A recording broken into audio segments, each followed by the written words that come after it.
After a great playoff weekend, some may say that the upcoming UFL Championship game was expected, but instead the narrative should be that the juggernaut Birmingham Stallions are having a pretty tough test coming up, as the XFL's best San Antonio Brahmas were the one team to give them a loss this year. And with the Brahmas' massive momentum right now after beating St. Louis in their own building, it feels like anyone can win, and that's exciting football.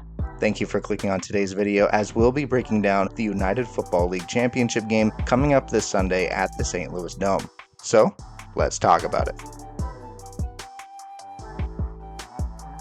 When I was watching these two games over the weekend, it was awesome to see San Antonio have a bounce-back game in the XFL Championship after losing a super close nail-biter when they probably should have won the week prior. The Brahmas seem to have elevated their play on a whole new level on offense and defense, which makes sense because of the playoffs and the stakes are higher.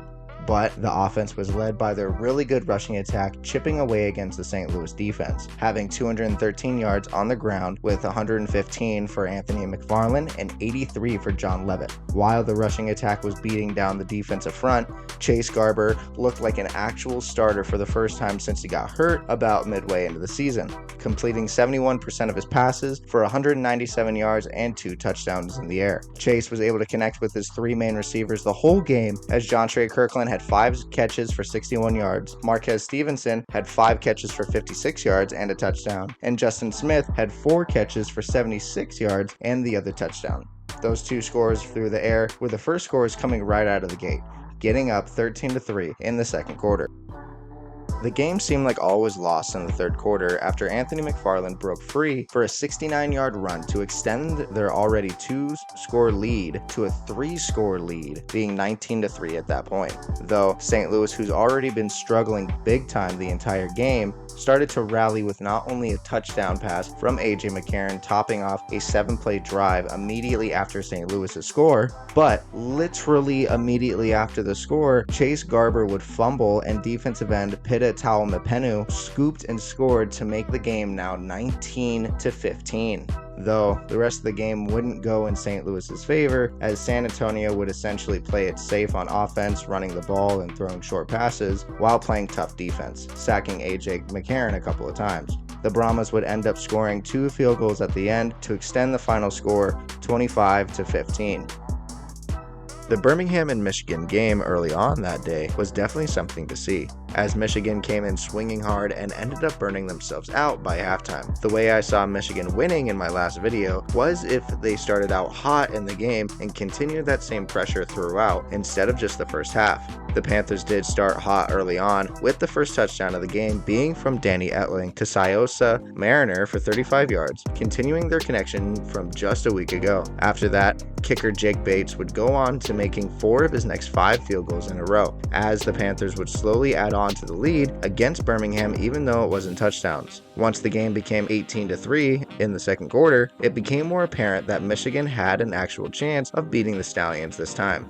Birmingham, though, like we've seen all year long, just wasn't going to sit and watch their season crumble like that. Adrian Martinez would lead the offense to help cut the lead by 6 points after throwing a 50-yard bomb to tight end Jordan Thomas and then kicking a field goal right before halftime. That was essentially the beginning of the end for Michigan, as Birmingham would continue to take advantage of the Panthers' inability to move down the field and score points offensively. Danny Etling would throw a crucial pick 6 late in the third quarter, making the score 18-18 going into the fourth and leaving the window open for Matt Corral and the rest of the Stallions to win this game.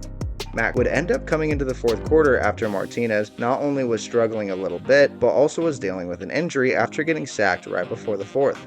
And honestly, Corral absolutely killed the opportunity despite his second pass being an interception. Corral would turn around in the fourth and immediately throw a 7-yard pass to Amari Rogers in the end zone, and then would go on to record another passing touchdown, this time to running back Ricky Persons for 15 yards. At this point, the game was 31-18 with 4 minutes left in the ballgame. Michigan was in desperation mode, as on 4th down, Danny Etling would throw a pick to finish their season. And while Michigan absolutely crumbled as a team in the second half, Birmingham once again took advantage and showed why they're by far the best team in the USFL Conference for another year.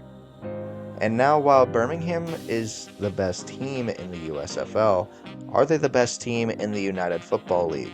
Now, I say this because their only loss this season was to San Antonio during Week 8, and that game was a defensive showdown, with San Antonio also having a strong rushing attack, as McFarland had 82 yards leading the charge, and Morgan Ellison had 30 yards plus the 2 touchdowns, including the one that would essentially be the dagger. Birmingham had a great game on offense despite the loss. Adrian Martinez had over 200 yards and a touchdown, connecting with Sternberger 7 times for 110 yards and that touchdown. The only real reason why Birmingham ended up losing was because of how good the Brahmas defense actually is. They're the number 1 defense in the UFL, and they proved it to the number 1 offense as they pressured Martinez the entire game and held the rushing attack of Birmingham to only 78 yards, which 56 of those yards were from Adrian himself scrambling from being pressured by the front 4 of San Antonio. Now, I don't truly think that there is going to be a blowout in this game due to the fact that both these teams can put up some big numbers on the scoreboard when it counts. But I am going to say that the Brahmas will win this game, and it's solely because of their defense and the fact that no one has been able to truly neutralize their ability to get to the quarterback, and Birmingham hasn't done too well either protecting their quarterback, as Martinez has been sacked 18 times this season. Plus, with the momentum that the Brahmas are on right now, with winning their playoff game already in St. Louis, San Antonio already has gotten used to the environment and haven't played in front of smaller crowds like Birmingham has. Thank y'all so much for clicking on today's video. If you like breakdowns like these, make sure to hit the like and subscribe button, as we'll be transitioning content soon. Let me know down below in the comments on who you think is going to win the UFL title, and overall, how do you feel about the first season of the United Football League? Thank you again, and have a good one.